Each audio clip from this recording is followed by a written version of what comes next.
Nuhun Pak Ketua DKM. Bismillahirrahmanirrahim. Assalamualaikum warahmatullahi wabarakatuh.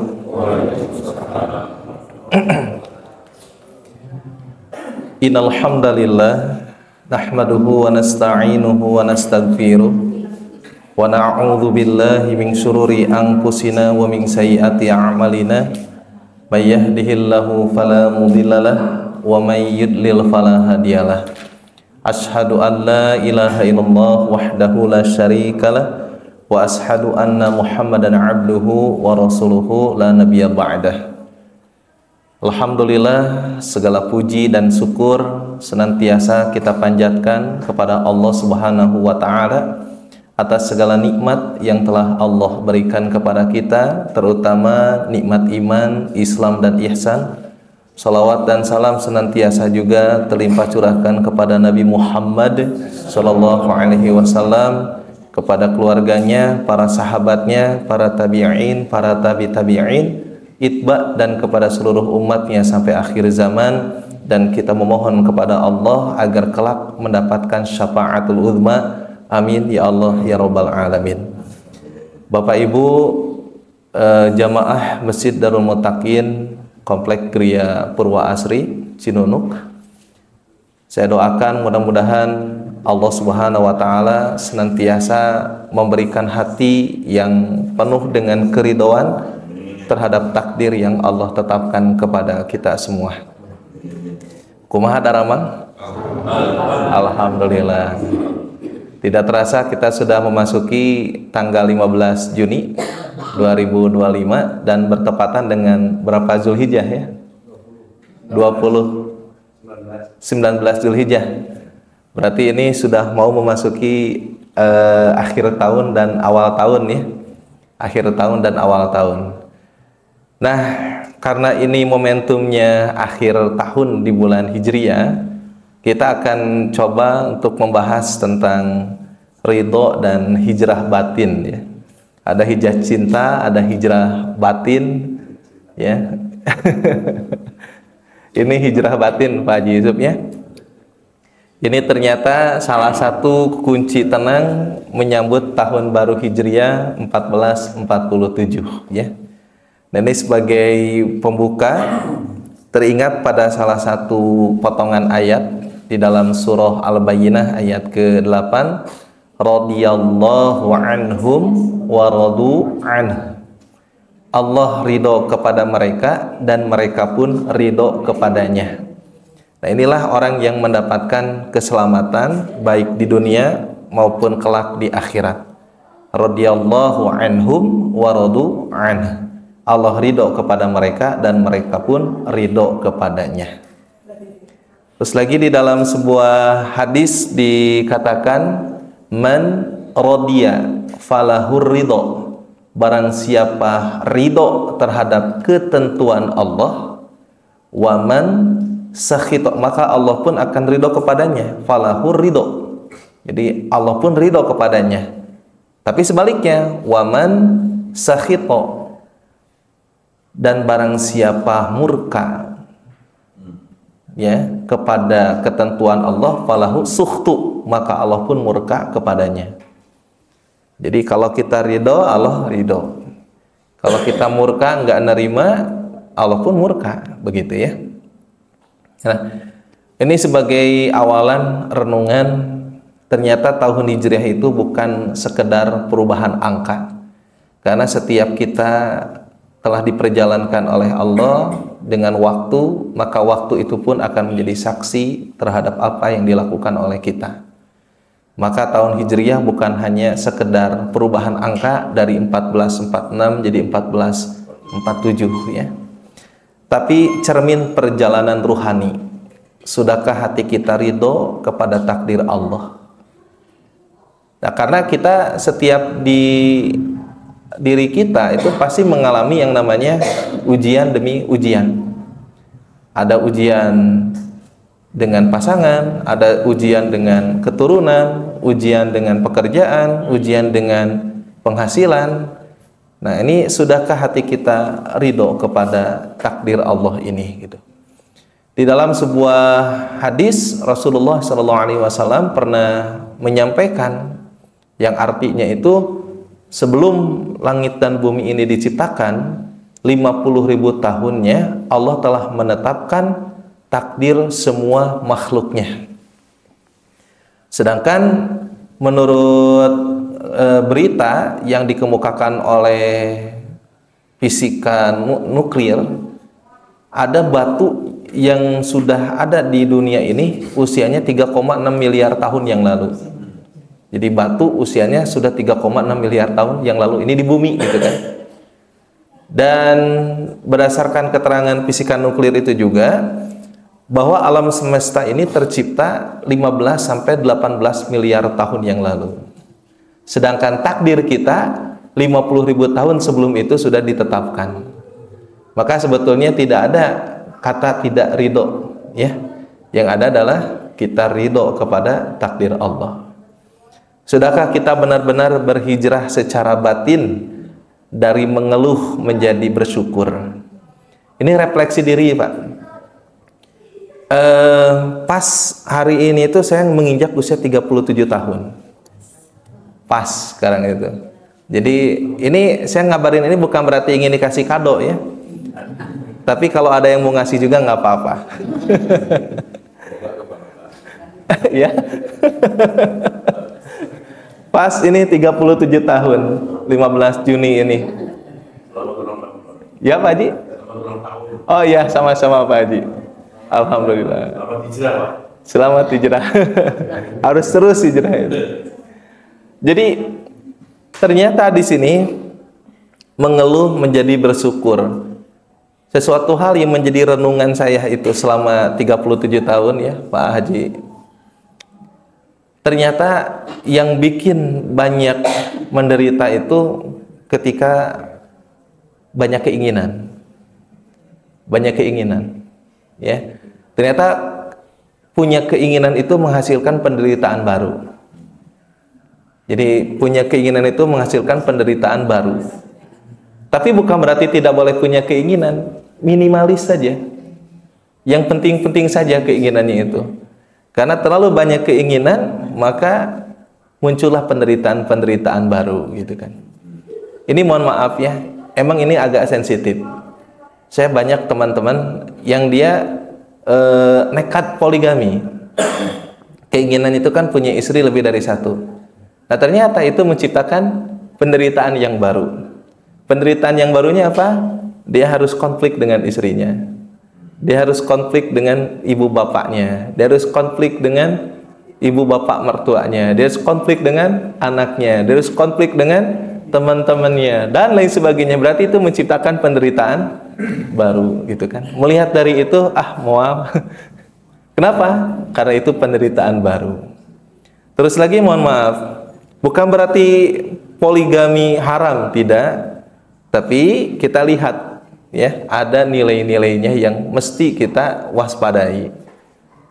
Terus lagi ada orang yang keinginan punya rumah ini, rumah itu, rumah ini. Itu pun menciptakan penderitaan baru. Ya. Dia harus bayar sewanya, dia harus bayar cicilannya, dia harus bayar pajaknya dan lain sebagainya. Tapi mohon maaf, bukan berarti tidak boleh punya keinginan. Minimalis saja. Tapi yang saya renungkan bukan hanya keinginan yang bersifat materi, tapi keinginan hal yang bersifat immateri. Keinginan saya untuk dipahami oleh pasangan, keinginan saya untuk diapresiasi oleh orang, keinginan saya untuk dimengerti oleh anak-anak, keinginan saya untuk mendapatkan porsi yang lebih dari yang lain. Ternyata keinginan-keinginan itulah yang menyebabkan penderitaan baru bagi saya. Oleh karena itu, udah saya ridho dengan apa yang Allah berikan saat ini kepada saya. Dari asalnya saya mengeluh, kok kenapa sikap orang ke saya begini, sekarang bilang gak usah nanya begitu, ya terima saja.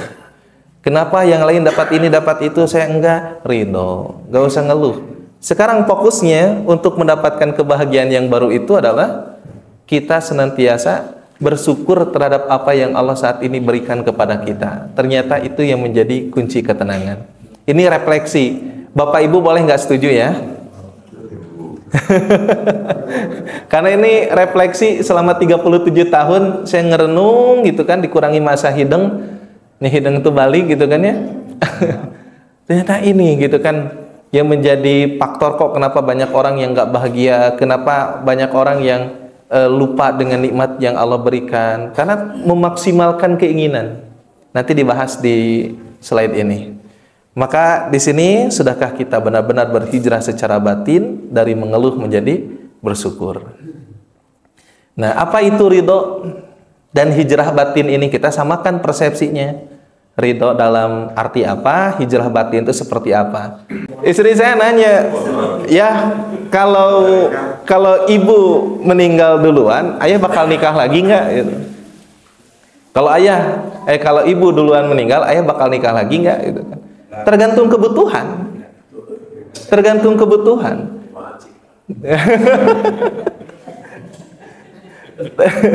Tergantung kebutuhan. Ya, contoh misalkan ada seorang, misalkan kalau kebutuhan anak-anak masih kecil, butuh ada pendamping. Kalau misalkan seorang perempuan ditinggal wafat oleh laki-lakinya, dia kan single parent, itu agak berat, anak-anak masih kecil, berarti kebutuhannya kan punya suami untuk menafkahi. Kalau misalkan sudah sepuh, ya ditinggalkan wafat oleh pasangan hidupnya, dia kesepian, dia butuh pendamping, itu kebutuhannya, maka tidak jadi masalah. Tetapi cinta pertama itu tidak akan bisa mengalahkan cinta berikutnya. Ya, seperti halnya Siti Khadijah, itu tidak pernah tergantikan posisinya di hati Rasulullah SAW. Maka ketika Siti Aisyah bertanya, siapa wanita yang paling kau cintai? Jawabannya siapa? Siti Khadijah. Karena Siti Khadijah itulah yang menemani perjalanan kehidupan. Ketika orang lain tidak mempercayainya, Siti Khadijah mempercayainya. Maka istri pertama tetap itulah Khadijahnya bagi bapak-bapak yang saat ini punya istri. Jadi jangan khawatir, jangan diancam. Apalagi bapak, lamun bapak nikah deui mama geus maot, ku mama dijagaan di lawang panto. Nah, jangan sampai begitu. Ya, tetap posisi ibu sebagai istri yang pertama itu tidak akan mengalahkan cinta suaminya kepada wanita yang lain. Begitu Bu ya, Siti Khadijah. Begitu. Baik. Itu pun memang sesuai dengan kebutuhan. Nah, Bapak Ibu, ini refleksi kehidupan. Oh, ternyata yang bikin nggak bahagia itu terlalu banyak keinginan. Ingin ini, ingin itu, baik yang bersifat materi maupun yang bersifat imateri. Pingin ini, pingin itu, udah. Sekarang minimalis saja. Bedakan antara keinginan dengan cita-cita ya. Kalau cita-cita itu dibentuk, didasari oleh visi yang jelas, itu cita-cita. Tapi kalau keinginan belum tentu kan gitu. Nah, baik. Sekarang kita masuk ke definisi ar-ridho. Ya.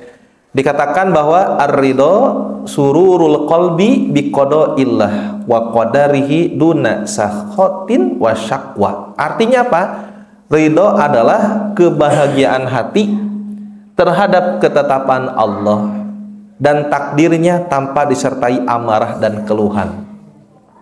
Ini menurut Imam Al-Ghazali Ihya Ulumuddin jilid 4 bab kitab Tawakal wal Tauhid ya. Ini kalau kita lihat ke makna operasionalnya, yang dikatakan dengan ridho itu adalah menerima segala takdir Allah dengan tenang. Sudah nih, kan takdir Allah itu ada yang bikin lapang, ada yang bikin sesak tuh. Nah, ini tetap tenang. Tidak protes. Ya Allah, kenapa harus saya? Kenapa harus ke saya menimpanya? Itu kalau Bapak Ibu suka dengerin ceramah Ahilman, itu ternyata banyak kan Bapak Ibu yang curhat di sana itu ternyata problemnya itu besar-besar dan beragam sekali manusia itu. Intinya saya dengan kamu juga sama punya masalah. Betul nggak? Punya masalah. Tapi ternyata kuncinya apa?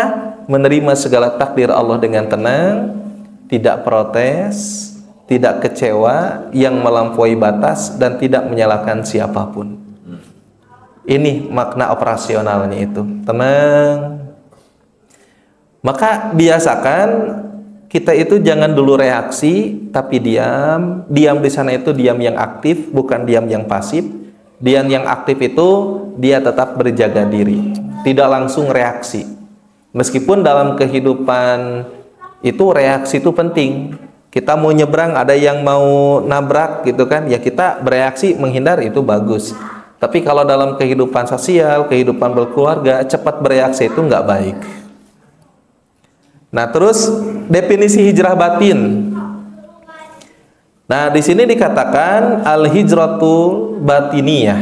Jadi hijrah batin adalah perpindahan hati dan pikiran.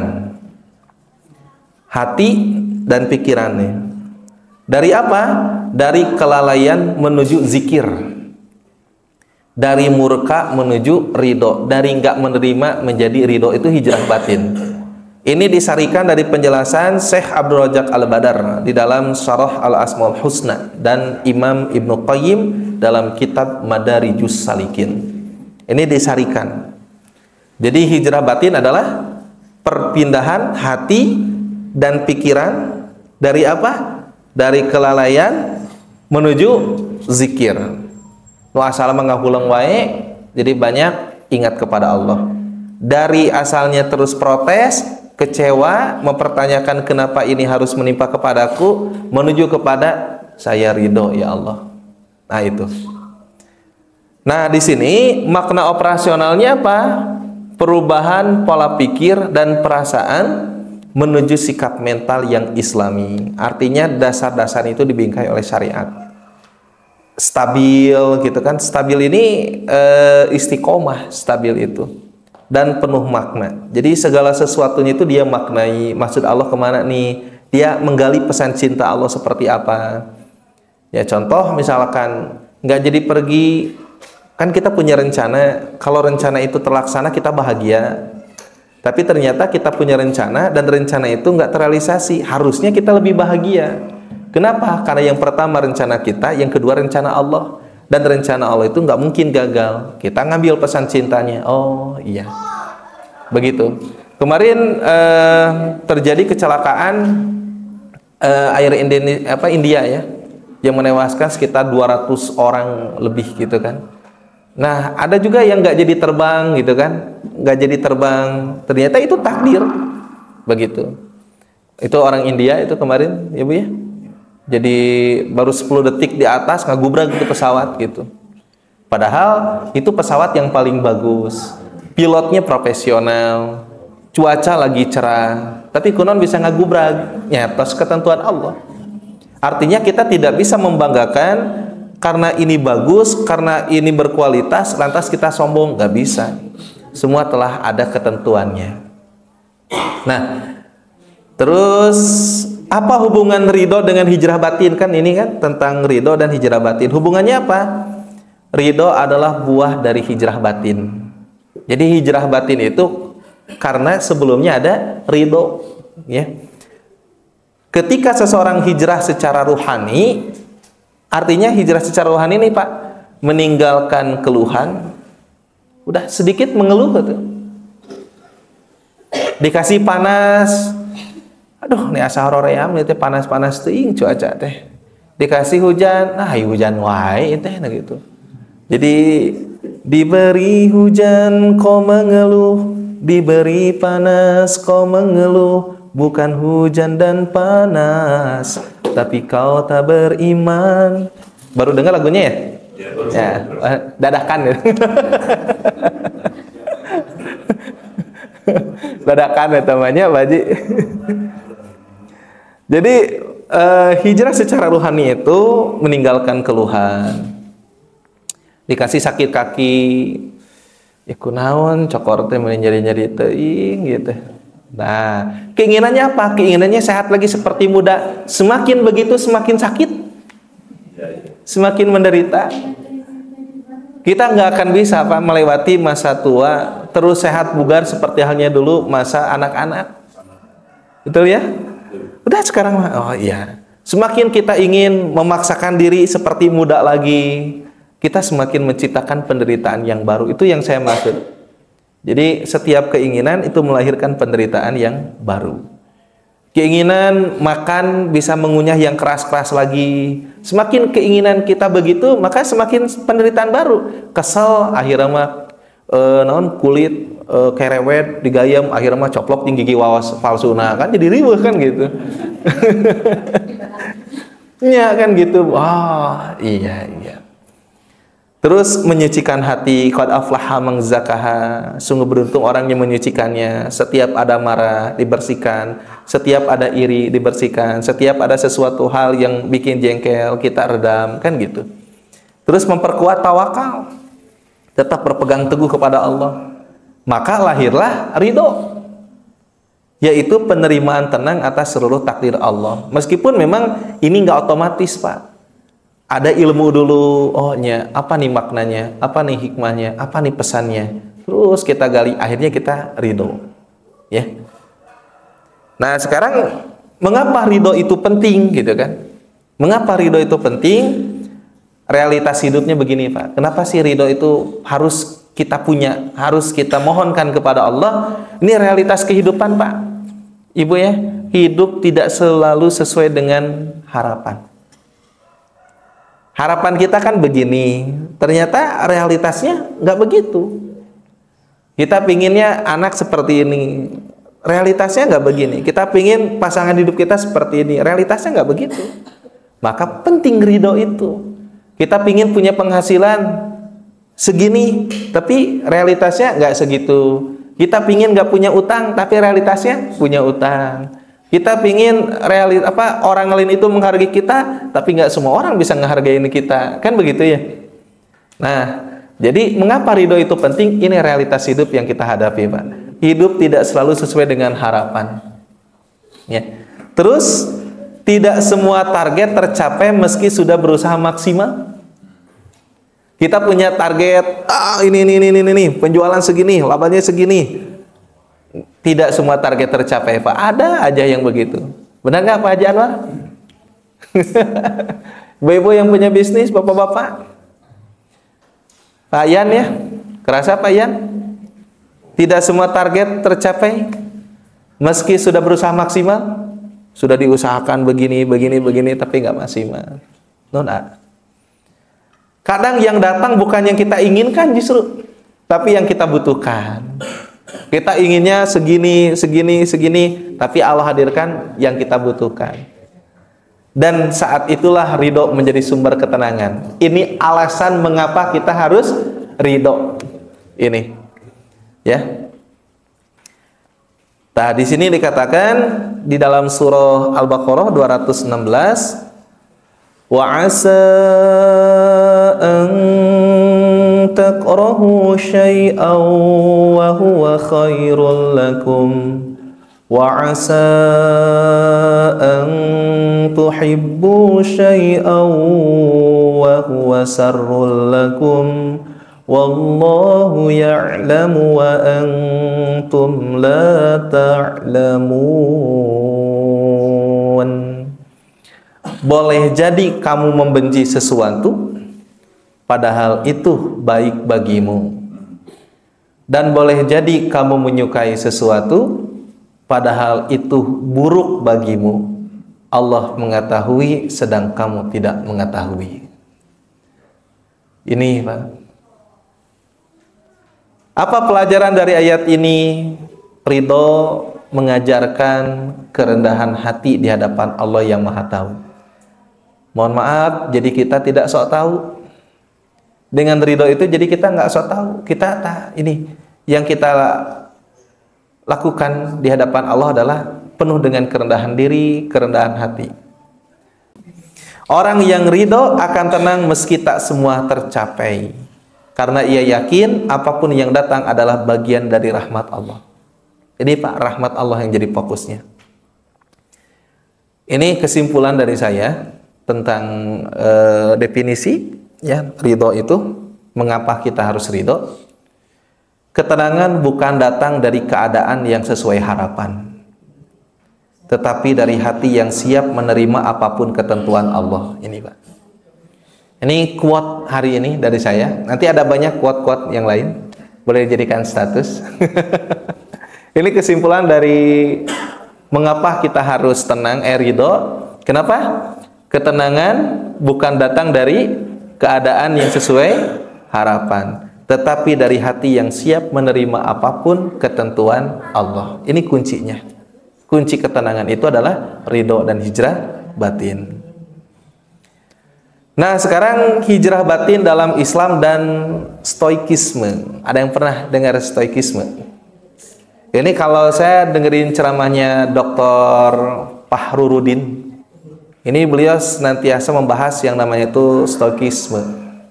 Ada banyak tokoh-tokoh yang dikemukakan oleh stoikisme, dan ini tentang kebijaksanaan. Masya Allah, ini bagus juga, ya.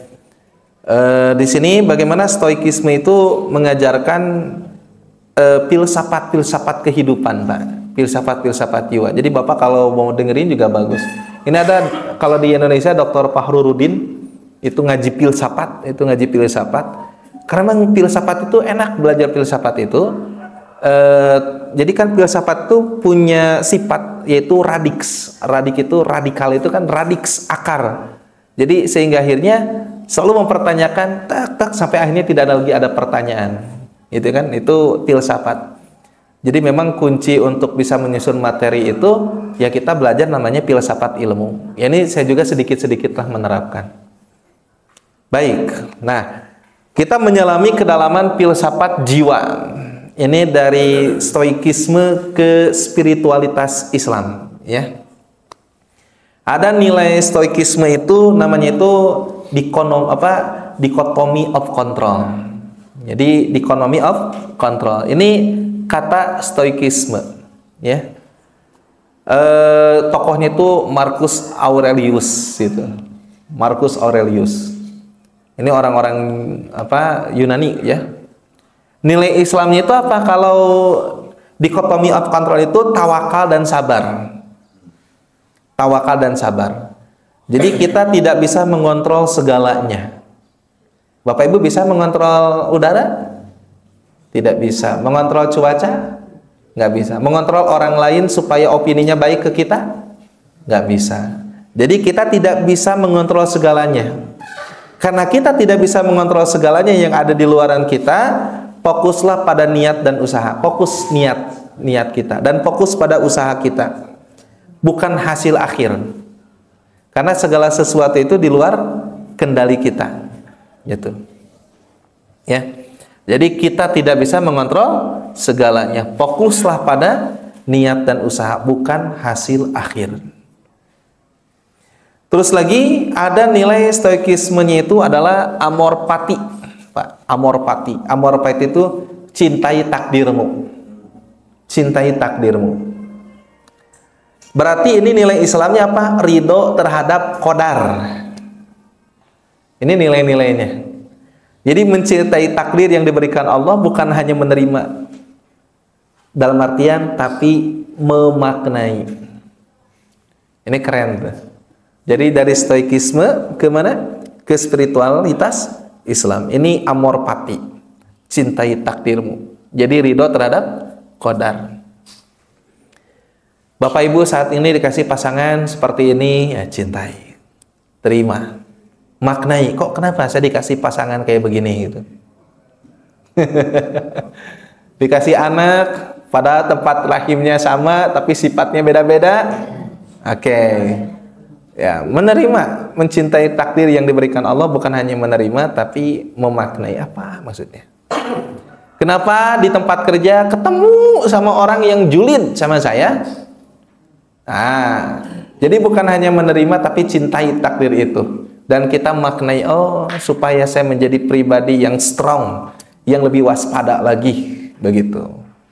Ini amor fati, jadi cintai takdirmu. Ada juga memento mori, ingat kematian, ingat kematian. Zikrul maut, Pak, dan husnudon bil akhirah. Ini saya juga curiga ini para filosof itu wallahu alamnya bisa jadi nabi. Nabi itu kan jumlahnya ada berapa? Jumlah nabi dan rasul. Ada 100 berapa? 24.000 ya. banyak itu. Kalau Rasul itu kan 313. Kalau Nabi dan Rasul yang wajib diketahui kan 25. Jadi menyebar. Dan ini nilai-nilai filosofinya itu kalau diislamisasikan itu kena, Pak. Dan itu nggak apa-apa. Jadi mengislamisasikan ajaran-ajaran yang memang bisa diislamisasikan. Muharram, Safar, Rabiul Awal, Rabiul Akhir itu dari Arab, Pak. Dan diislamisasikan. Nggak apa-apa, begitu. Nah ini jadi memento mori, ingat kematian itu mengingat kematian agar hidup penuh makna dan tidak tertipu dunia. Jadi ketika mau maksiat itu ingat maut teh. Ketika tiba waktu sholat dilalaikan, emut maut teh gitu. Terus ketika banyak keinginan yang gak karuan, ingat maut teh, itu berhenti. Ya, jadi memento mori. Terus ketika kita punya harta, lebar kerdiin paket, ingat maut teh. Ingat maut. Dan cuman saya agak unik almarhumah Bu Hajah Nani itu. Beliau nggak dikasih sakit parah. Coba amati aja. Hanya asma yang itu pun dari dulu. Ya. Terus lagi, ini masalah kalau bicara dengan bicara kesolehan beliau ya, luar biasa.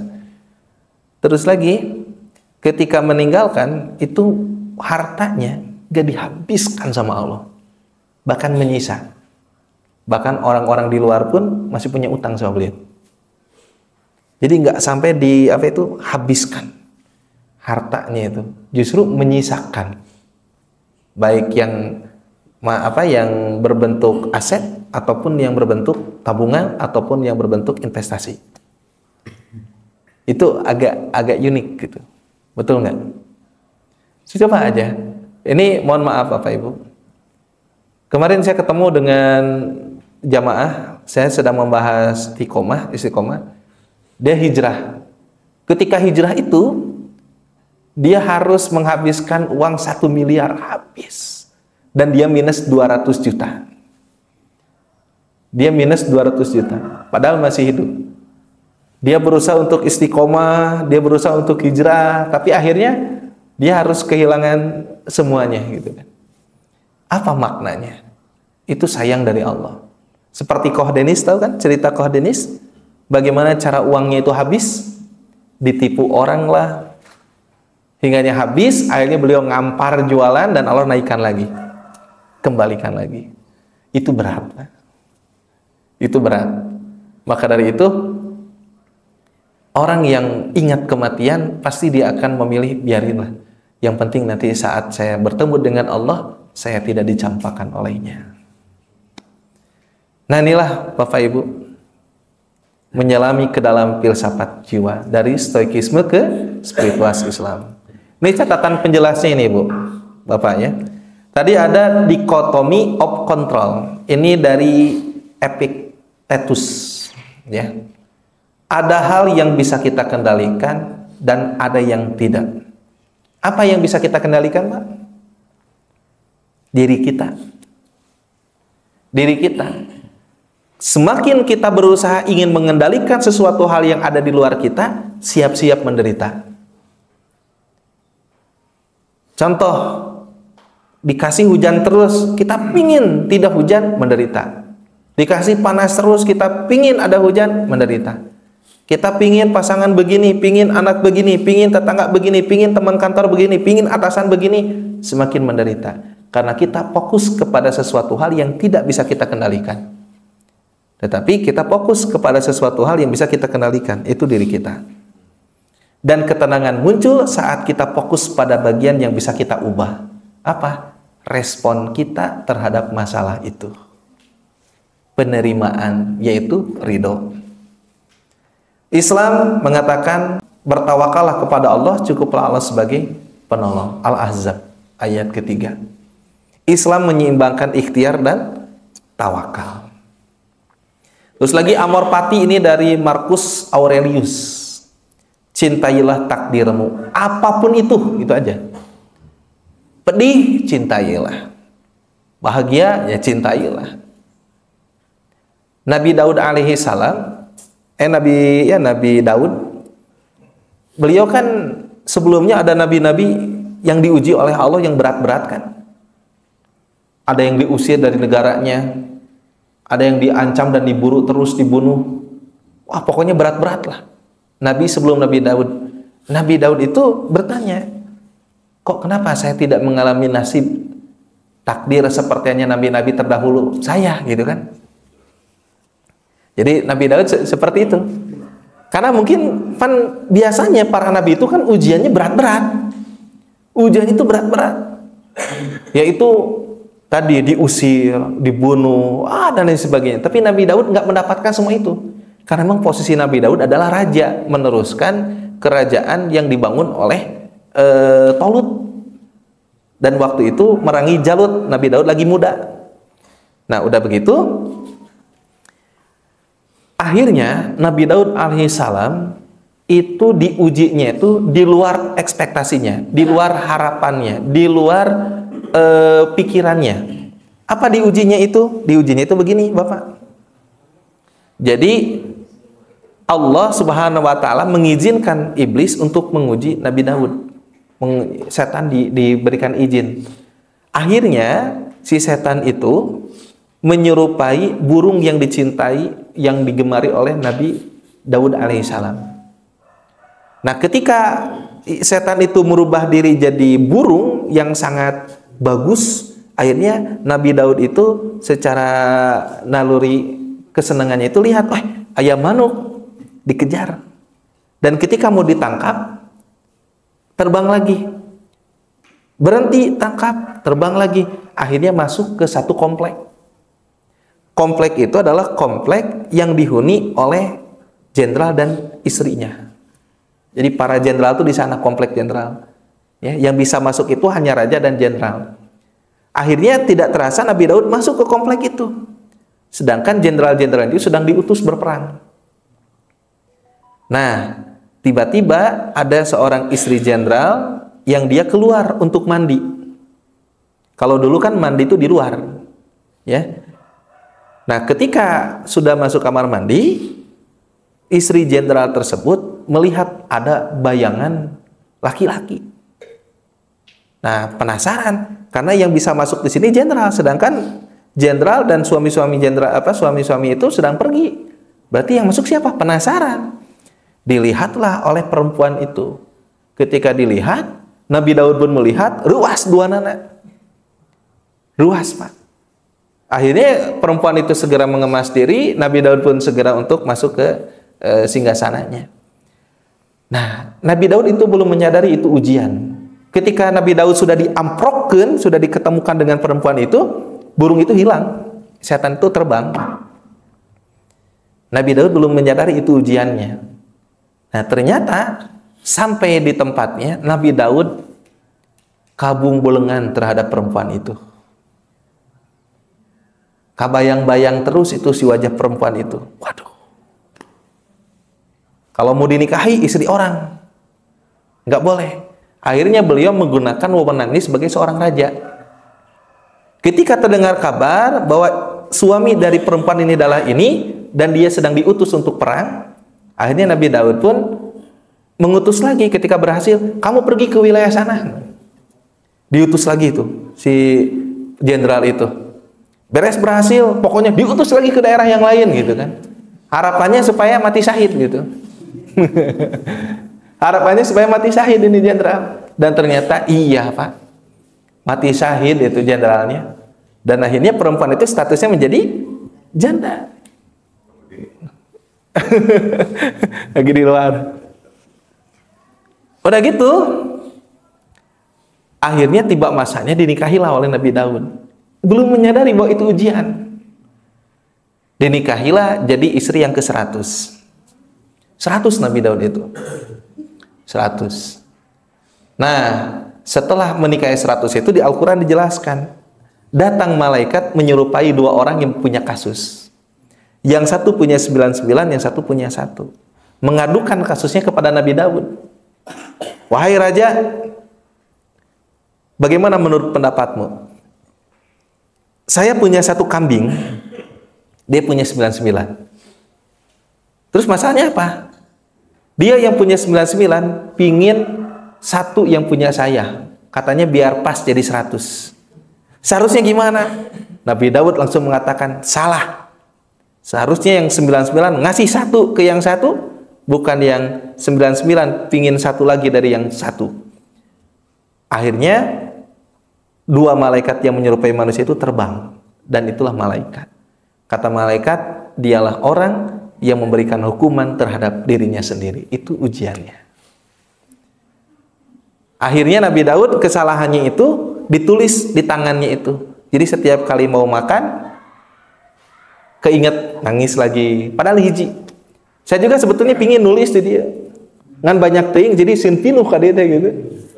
Sin pinuh gitu kan. Jadi atos saya. Begitu. Itu ujiannya. Jadi ujian itu bukan hanya berbentuk kepahitan, kemanisan juga dapat. Nabi Daud seperti itu. Dan akhirnya beliau menyesal sampai akhir hayat hidupnya karena kesalahan itu. Padahal mah kan secara syariat betul kan? Kalau seorang raja berwenang nggak untuk mengutus prajuritnya berperang? Berwenang. Terus kalau misalkan ada seorang perempuan yang sudah menjadi janda dinikahi, boleh nggak? Boleh kan secara syariat boleh. Tetapi secara kepemimpinan, nah secara etikanya itu tidak pantas. Maka itulah yang menjadi kesalahan Nabi Daud pada waktu itu, ditulis di tangannya saat mau makan, ingat itu. Mau minum, ingat itu. Nangis terus Nabi Daud itu. Ya kita juga pingin nulis di sini kan loba teuing, jadi ditulis gitu. Bisi reuas gitu. Baik Bapak Ibu, tuh nggak kerasa sudah 52 menit ya. Sedikit lagi. Islam mengajarkan raditu billah, aku ridho Allah sebagai Robku. Kalau kita ridho Allah sebagai Rob kita, maka kita pun ridho terhadap apa yang telah ditakdirkan Allah kepada kita. Ada memento mori, kematian bukan musuh, ia adalah pengingat bahwa waktu terbatas. Ia cek stoikisme, ajaran stoikisme. Islam perbanyaklah mengingat pemutus kenikmatannya itu kematian. Zikrul maut menjaga jiwa tetap sadar dan terarah. Ingat mati. Nah ini saya simpulkan, stoikisme mengajak kita tenang dengan akal. Kan tadi diolah dulu akal tuh. Islam mengajarkan kita tenang dengan iman, kemenerimaan. Hijrah batin bukan hanya berpindah pola pikir, tapi juga berpindah dari kontrol diri kepada bersandar kepada Allah. Kata apa? Dan terakhir, tanda-tanda orang yang ridho itu, satu, tidak berkeluh kesah berlebihan. Sesungguhnya kami akan menguji kalian dengan sedikit rasa takut, lapar, kekurangan, harta, jiwa, dan buah-buahan, dan sampaikanlah kabar gembira kepada orang-orang yang sabar. Orang ridho tetap kuat dalam musibah, tidak larut dalam keluhan. Ya, tidak keluh kesah secara berlebihan. Kedua, tanda ridho itu adalah tidak menyalahkan Allah atau orang lain. Apa saja musibah yang menimpa kamu adalah karena perbuatan tanganmu sendiri, dan Allah memaafkan banyak dari kesalahanmu.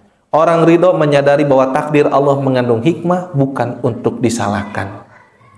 Ciri ridho yang ketiga, fokus memperbaiki diri, bukan mengutuk takdir.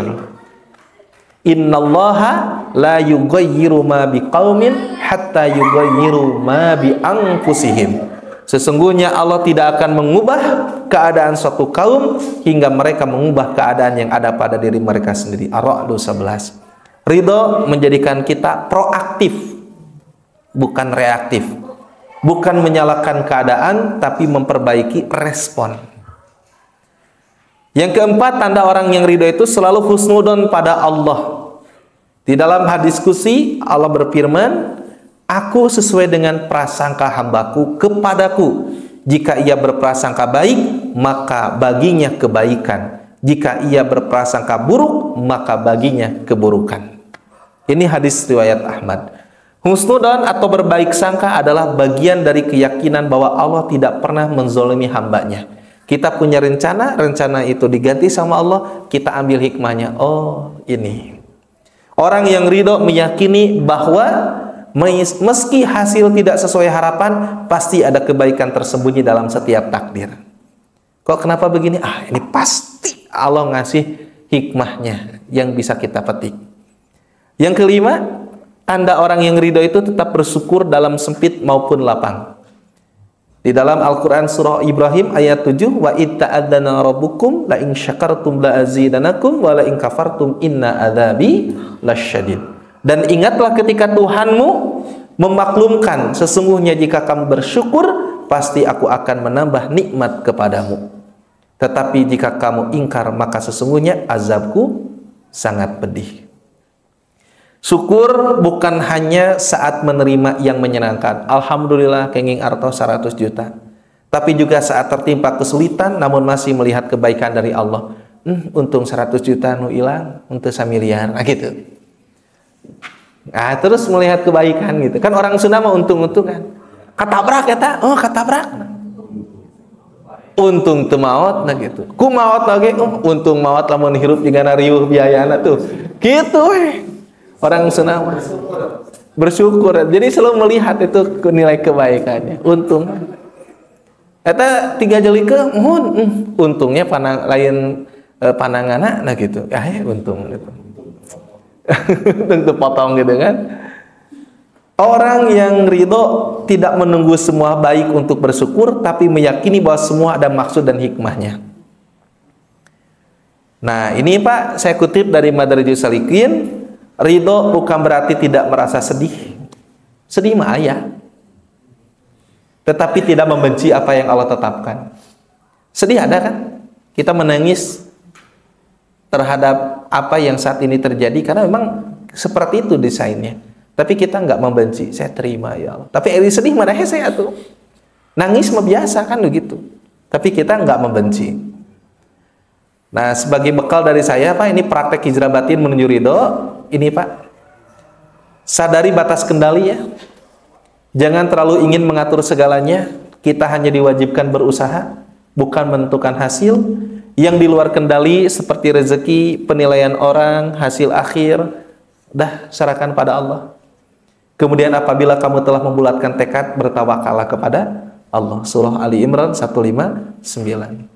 Yang kedua, jujur pada emosi ketika sedih, kecewa, atau marah. Akui secara jujur pada diri sendiri, namun jangan larut dan tenggelam dengan emosi itu.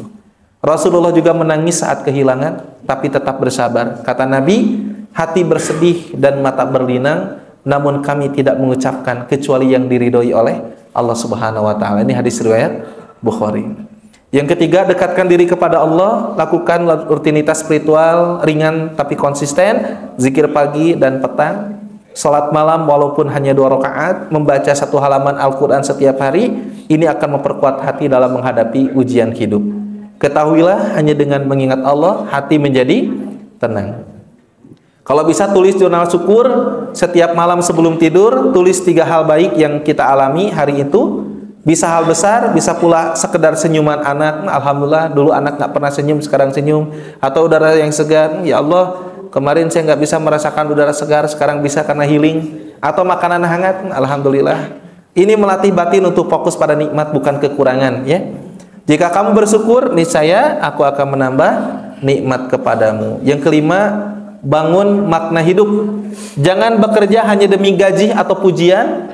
Niatkan setiap aktivitas sebagai bentuk ibadah dan kontribusi untuk umat. Ketika makna ditanamkan, beban akan terasa lebih ringan. Sesungguhnya Allah mencintai jika salah satu di antara kalian melakukan pekerjaan, maka ia menyempurnakannya. Hijrah batin dimulai saat kita berhenti menyalahkan keadaan dan mulai menata hati dalam bimbingan Allah Subhanahu wa Ta'ala. Itulah Bapak Ibu yang bisa disampaikan. Mudah-mudahan Allah Subhanahu wa Ta'ala memberikan kesempatan kepada kita untuk terus bermuhasabah. Waktu tak hanya berlalu, tapi akan dimintai pertanggungjawaban. Akhir tahun bukan hanya soal mengganti kalender, tapi juga mengganti arah hidup jika perlu. Mari duduk sejenak, diam dalam keheningan batin, dan bertanya kepada diri sendiri, apa peristiwa paling menantang yang saya alami tahun ini? Apakah itu kehilangan, kegagalan, kekecewaan dalam pekerjaan atau hubungan? Tanya kepada diri kita, bagaimana respons ayah saya saat itu? Sabar atau protes? Apakah saya menyalahkan orang lain menyimpan amarah atau pasrah pada takdir Allah. Terus lagi, apa pelajaran terbesar yang Allah ingin saya ambil dari kejadian itu? Apakah saya menjadi lebih dewasa, lebih berserah, atau justru semakin menjauh? Sudahkah saya benar-benar ridho terhadap semua yang Allah tetapkan untuk saya? Bukan hanya menerima di bibir, tapi juga merasa tenang di hati.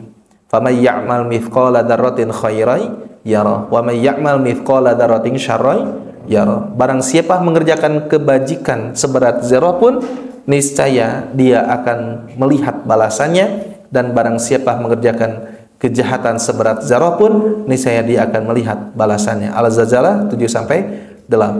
Tahun boleh berganti, tapi nilai hidup harus lebih berarti. Bukan sekedar tambah umur, tapi juga tambah ridho, syukur, dan iman. Itulah Bapak Ibu, mudah-mudahan bermanfaat ya. Nah, ini referensinya Al-Qur'an 7 ya. Hadis Nabi juga dari ulama klasik, saya ngambil dari Al-Ghazali, Ibnu Qayyim Al-Jauziyah, dan Abdul Razak Al-Badr. Kalau literatur stoikismenya dari beberapa referensi. Itu saja, semoga apa yang disampaikan menjadi ilmu yang bermanfaat. Terima kasih atas segala perhatiannya. Mohon maaf jika ada kata atau sikap yang kurang berkenan. Hapunten kasadayananya. Hapunten, bilih aya sesuatu hanu kirang berkenan. Saya serahkan kembali pada Pak DKM. Assalamualaikum warahmatullahi wabarakatuh.